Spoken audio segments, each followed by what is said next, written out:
आणि म्हणून आज आपण ही प्रेरणा अभयजी भंडारी यांच्या वक्तृत्वामधून घेणार आहोत। मी त्यांचा फार वेळ घेणार नाही। युवक हे दर पिढीमधले त्या देशाची दिशा ठरवत असतात।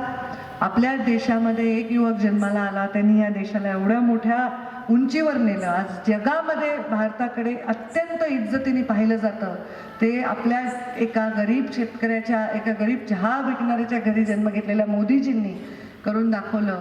वसुदैव कुटुंबकम हाच विचार घेऊन आपण सगळे परिवारात काम करतो आणि आता ह्या पूर्ण विश्वाची सत्ता ही आपल्या देशाकडे असावी ह्या स्वप्नाकडे आपण वाटचाल करत आहोत। अशा वेळी विवेकानंदांचे विचार का नाही ऐकायचे? तरुणांनी ऐकलेच पाहिजे असं मला वाटतं आणि म्हणून अशा चांगल्या कार्यक्रमांची परंपरा राखल्याबद्दल मी दीनदयाळ बँकेतील सगळ्या टीमचे अभिनंदन करते आणि आपण अशीच परंपरा राखा।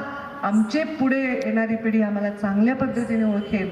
आताच्या काळात ते शक्य नाही तसं। मीडियाच्या काळात, सोशल मीडियाच्या काळात, यूट्यूब तर कोणी पण आज एक चॅनल काढतं, काहीही बातम्या लावतं, कोणाचीही चारित्र्य म्हणून कोणाविषयी काहीही बोलतं, पण शेवटी सत्य हे इतकं प्रखर असतं, इतकं तेजस्वी असतं, ते बाहेर येत असतं।